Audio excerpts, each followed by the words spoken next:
Boa noite, a paz do Senhor Jesus, um abraço para todos.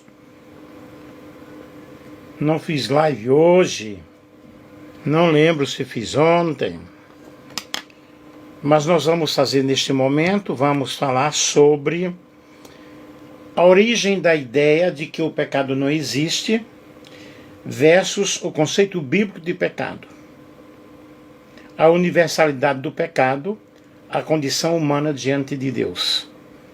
Aqui quem vos está falando é o pastor Nelson, bacharel em teologia, mestre, doutor e PhD em teologia. Nelson Alves de Andrade. É um assunto bem complicado. Eu digo complicado porque muitas pessoas não aceitam a ideia de pecado. Muitas pessoas não concordam com a Bíblia, né? Eu creio na Bíblia, claro. Acredito piamente no que diz a palavra de Deus. E vamos explicar aqui. Na antiguidade filosófica, antes do cristianismo, filósofos gregos, eles já refletiam sobre o bem e o mal, sem usar a ideia de pecado. E para Sócrates, Platão e Aristóteles, o mal era fruto da ignorância. Ou seja, as pessoas agiam mal porque não sabiam o que era o bem. Assim, o erro era uma falha de conhecimento, não uma ofensa moral a Deus. Essa linha de pensamento, ela continua viva até hoje. E a ideia de que o mal é relativo ou apenas uma falta de consciência. E com o cristianismo, aí vê aí então a ideia realmente de pecado, a noção de pecado, como transgressão da vontade de Deus. Romanos 3:23 diz que todos pecaram e destituídos estão da glória de Deus. Mas no século passado, alguns grupos e seitas heréticas começaram a negar a existência do pecado, afirmando que o ser humano é essencialmente bom. O mal é apenas uma ilusão ou uma experiência necessária. E o pecado foi abolido em Cristo. A interpretação distorcida de Romanos 8:1.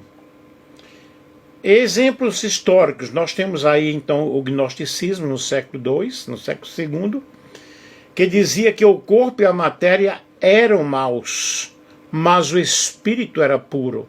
Logo, o que se fazia no corpo não importava. O antinomianismo no século XVI, que é uma corrente dentro do protestantismo, que dizia que por causa da graça os cristãos não precisam mais seguir nenhuma lei moral. Vejamos na filosofia moderna e contemporânea.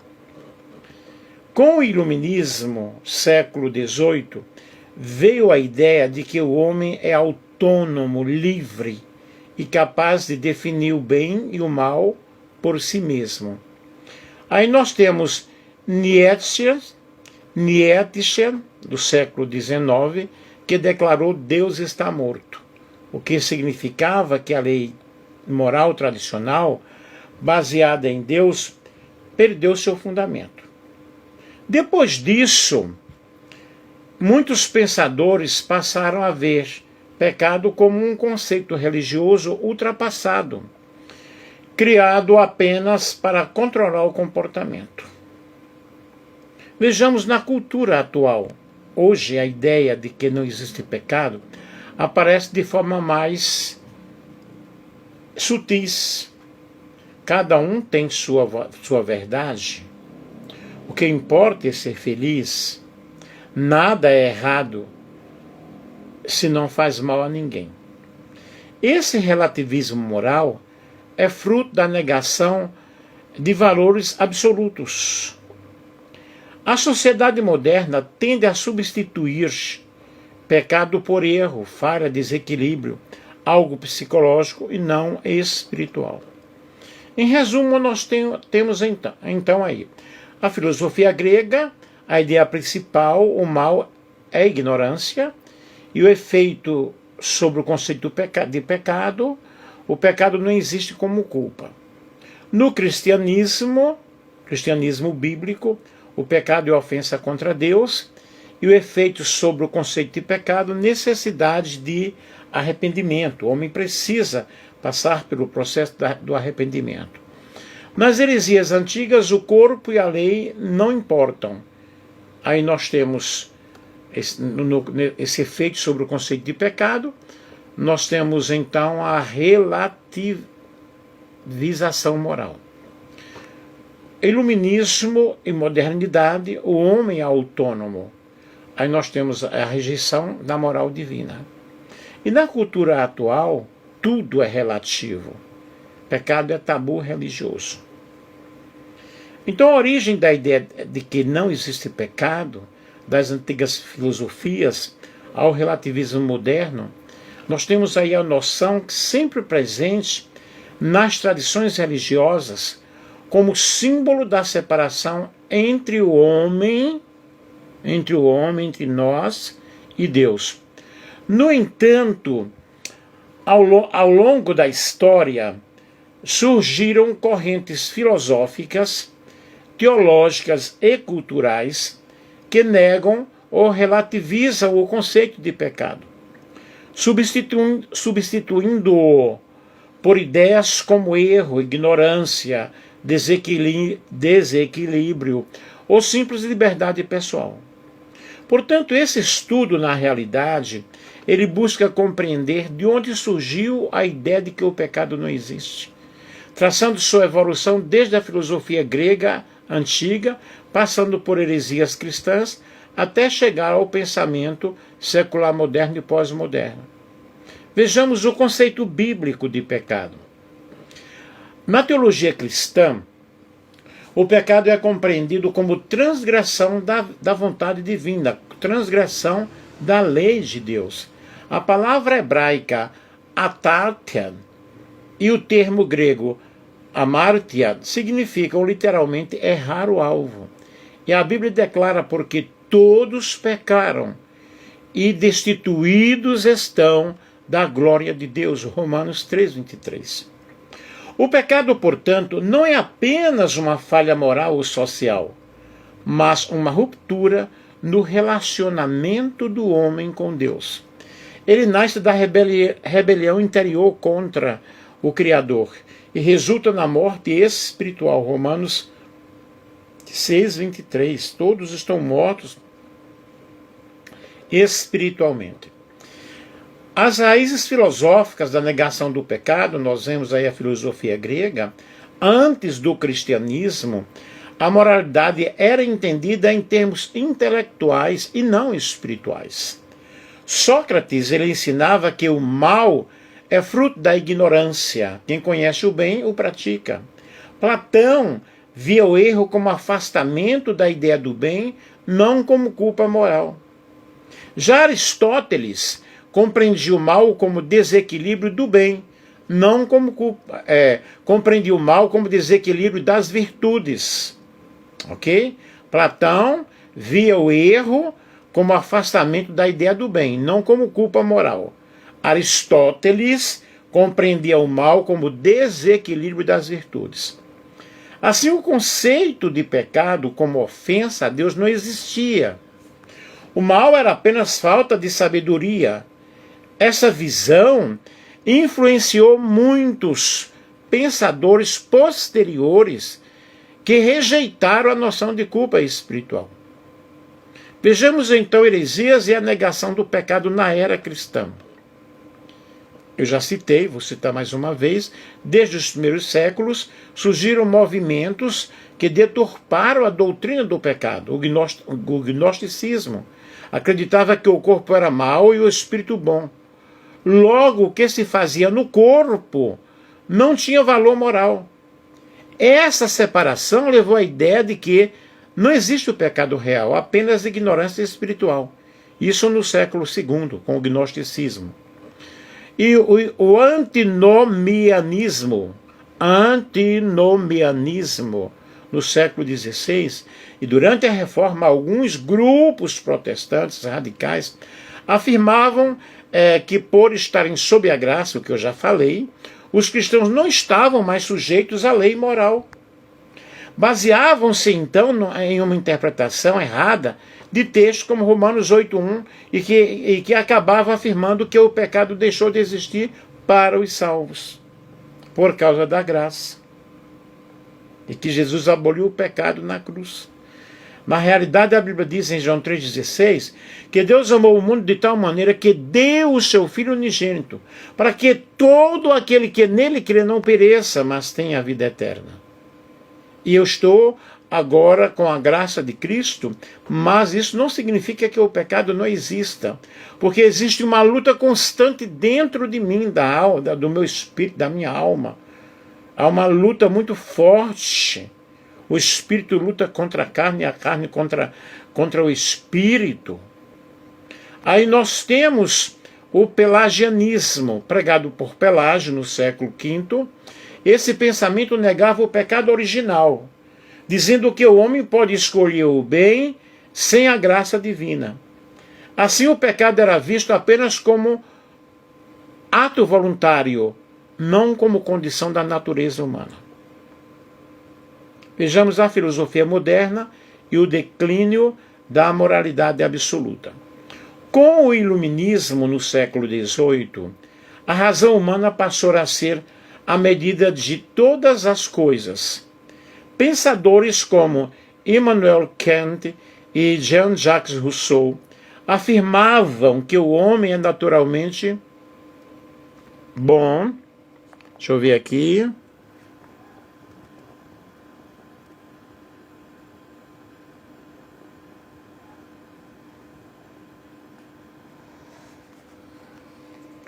Que o homem era relativamente bom,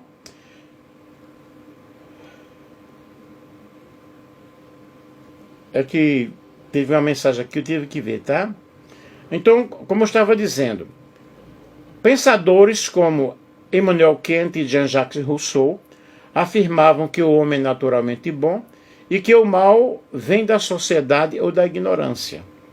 O pecado, portanto, foi reinterpretado como problema psicológico, social ou cultural e não espiritual. Mais tarde, Friedrich Nietzsche declararia: Deus está morto. E essa frase simboliza o rompimento total com a moral cristã. Se não há Deus, não há pecado. Apenas escolhas individuais. Vejamos o relativismo moral contemporâneo. Na pós-modernidade, o relativismo tornou-se o novo credo. Frase como cada um tem sua verdade, nada é errado se não faz mal a ninguém, expressam justamente a negação moderna do pecado. O homem pós-moderno rejeita a ideia de absolutos morais e cria seus próprios padrões. E essa mentalidade reflete o que Isaías já denunciava. Ai dos que ao mal chamam bem e ao bem mal. Isaías, capítulo 5, versículo 20. Aí nós temos aí a visão bíblica em contraste. Enquanto a cultura nega o pecado, o Evangelho o confronta com a graça e a verdade de Cristo. Jesus declarou-se, pois o Filho vos libertar, verdadeiramente sereis livres. João 8,36. A libertação só é possível onde há consciência de culpa e arrependimento. Negar o pecado é negar a necessidade do Salvador, esvaziando a cruz de seu poder redentor. A ideia de que o pecado não existe não é nova. Ela atravessa séculos, mudando de forma conforme a filosofia e a cultura. Do racionalismo grego ao relativismo moderno, o homem tenta livrar-se da culpa e tornar-se autônomo diante de Deus. Mas a verdade bíblica permanece.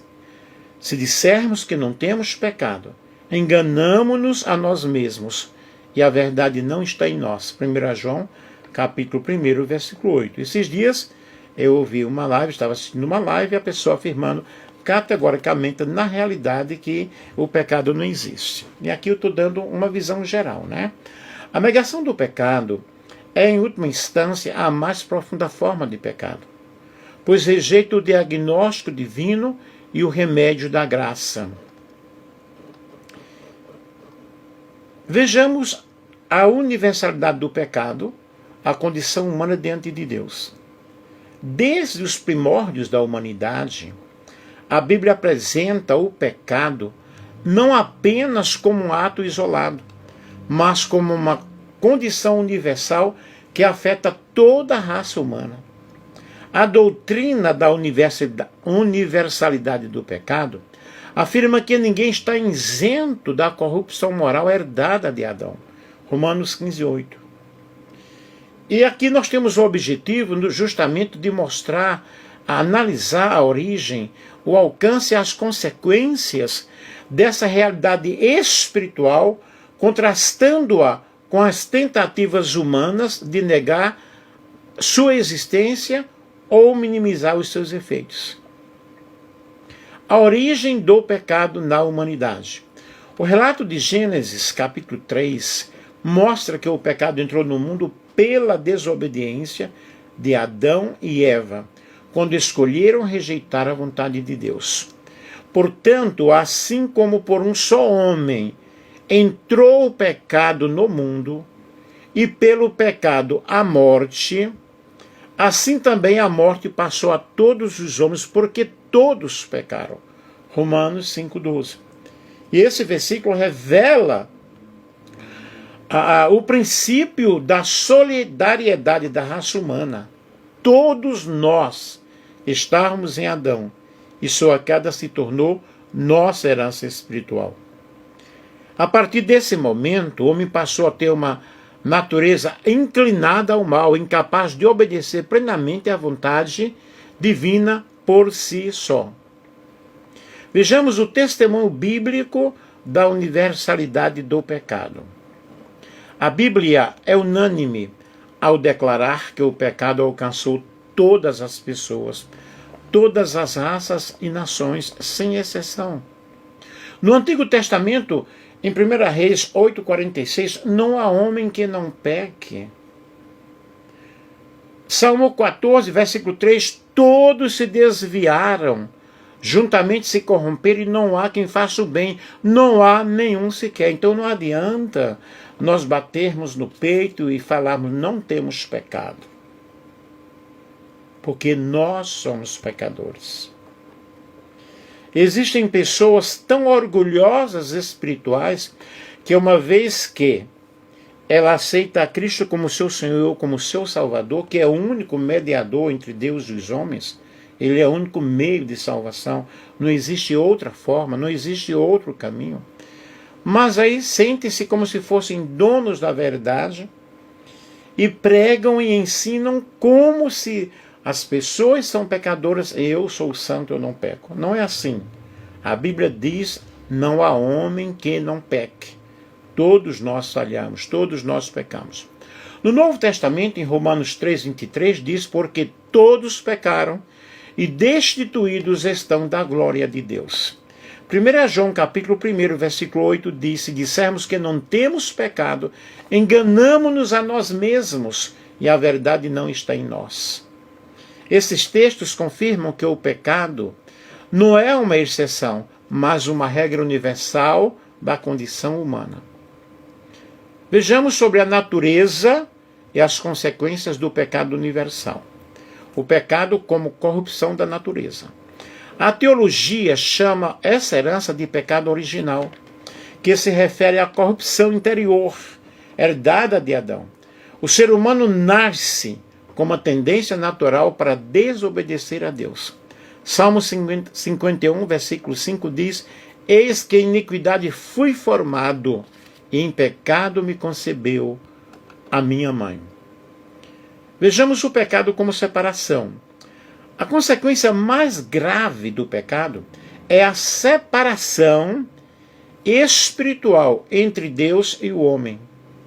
Isaías, capítulo 59, versículo 2 diz: mas as vossas iniquidades fazem separação entre vós e o vosso Deus. O pecado como escravidão. Jesus disse: todo aquele que comete pecado é servo do pecado. João 8,34. Isso mostra que o pecado não é apenas uma ação, mas um domínio espiritual que escraviza o ser humano, até que Cristo o liberte, né? A universalidade do pecado e a necessidade da graça. Se o pecado é universal, a graça também precisa ser universalmente oferecida. A doutrina da universalidade do pecado abre caminho para a universalidade da salvação em Cristo. Assim como por uma só ofensa veio o juízo sobre os homens, todos os homens, para a condenação, assim também, por um só ato de justiça, veio a graça a todos os homens para a justificação de vida.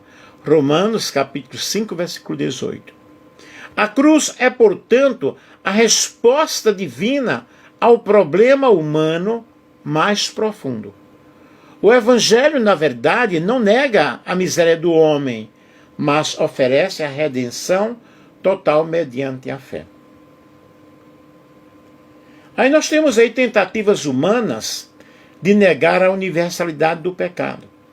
A humanidade tem buscado fugir dessa verdade por meio de 3 caminhos principais. O filosófico: o homem é visto como essencialmente bom, Rousseau, Kant. O psicológico: o pecado é redefinido como trauma, erro ou desequilíbrio. E o religioso: alguns ensinam que certos grupos são naturalmente mais puros ou espirituais, negando a igualdade de todos na condição pecadora.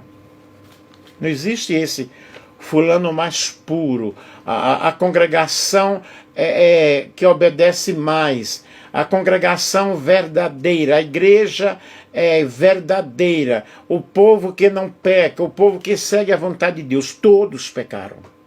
Todos somos pecadores. Contudo, a Bíblia desmonta essas tentativas. Não há diferença, pois todos pecaram. Romanos capítulo 3, versículo 22 ao versículo 23. Vejamos aqui as implicações doutrinárias.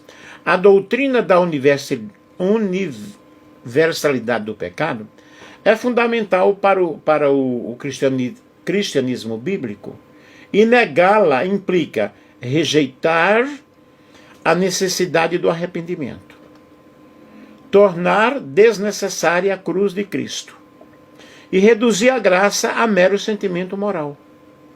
Reconhecer o pecado é o primeiro passo para compreender a profundidade da graça. Quando eu reconheço que eu sou pecador.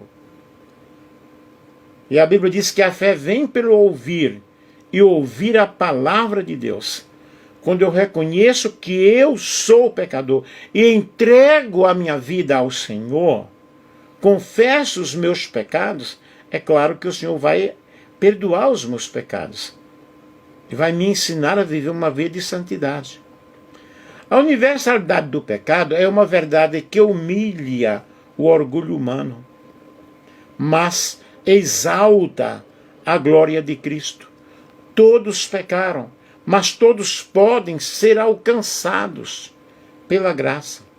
O mesmo Deus que condena o pecado é o que oferece perdão e reconciliação através de Jesus. Porque onde abundou o pecado, superabundou a graça. Romanos 5:20. E a confissão dessa verdade é o fundamento de toda verdadeira fé cristã.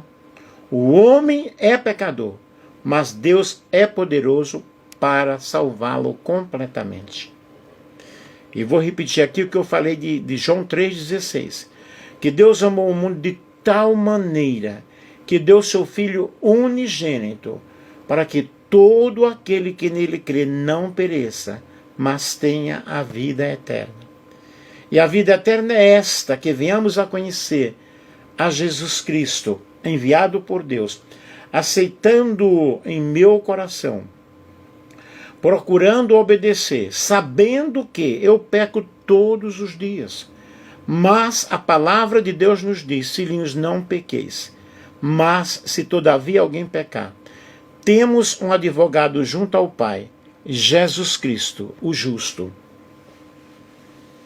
Portanto, que nesta noite eu espero que você tenha compreendido, pois eu procurei aqui trazer para vocês esta palavra de uma forma abrangente, mostrando